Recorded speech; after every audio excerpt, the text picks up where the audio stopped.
আসসালামু আলাইকুম, কেমন আছেন সবাই? আশা করি সবাই ভালো আছেন। যে যেখান থেকে এই ভিডিওটি দেখছেন সবাইকে শুভেচ্ছা জানাচ্ছি। আজকের ভিডিওতে জানিয়ে দেব কুয়েতের সর্বশেষ খবর।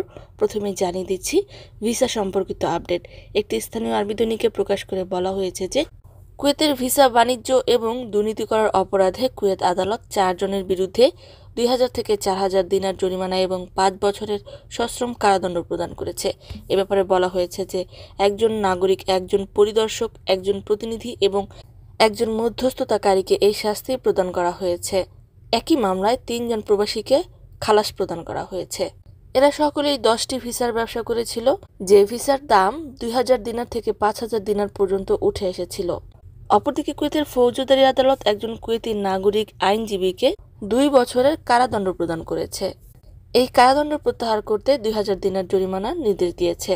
তার বিরুদ্ধে অভিযোগ ছিল যে ওই আইনজীবী একজন কুয়েতি নাগরিককে ব্ল্যাকমেইল করে 20,000 দিনার চেয়েছিল।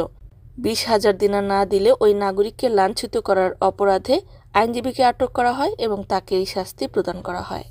অপরদিকে একটি পরিসংখ্যানে উঠে এসেছে যে কুয়েতে বর্তমান শ্রমবাজারে শ্রমিকদের মধ্যে ভারতীয় নাগরিকরা রয়েছে প্রথম স্থানে। দীর্ঘদিন ধরে মিশরীয় জাতীয়তার প্রবাসীরা প্রথম স্থানে থাকলেও বর্তমানে তা অনেকটাই কমে এসেছে। এর কারণ হিসেবে উল্লেখ করে বলা হয়েছে যে মিশরীয় প্রবাসীদের অনেকেই কাজের যোগ্যতা অর্জন না করেই কুয়েতে প্রবেশ করে। শুধুমাত্র সরকারি সেক্টরে বর্তমানে মিশরীয় প্রবাসীরা কুয়েতে প্রবেশ করছে, ভিসার নিষেধাজ্ঞাও বলবৎ রয়েছে। অন্যদিকে আরেকটি রিপোর্টে বলা হয়েছে যে কুয়েতের গাজ্জালি স্ট্রিটে অবস্থিত মার্কেটের পাশে একটি উঁচু ভবনে কাজ করতে থাকা একজন মিশরীয় প্রবাসী পড়ে গিয়ে মৃত্যুবরণ করেছেন। তদন্তের জন্য লাশটিকে ফরেনসিক ডিপার্টমেন্টে পাঠানো হয়েছে। অপরদিকে ফৌজদারি আদালত কুয়েতে বসবাসরত একজন সিরিয়ান নাগরিককে 10 বছরের কারাদণ্ড প্রদান করেছে। তার বিরুদ্ধে অভিযোগ ছিল যে ওই সিরিয়ান নাগরিক একজন কুয়েতি নাগরিকের ব্যাংক অ্যাকাউন্ট থেকে 15,000 দিনার হ্যাক করে নিয়েছিল। ওই সিরিয়ান নাগরিক টেলিফোনে নিজেকে ভোক্তা অধিকার সুরক্ষা বিভাগের কর্মচারী হিসেবে পেশ করেছিল।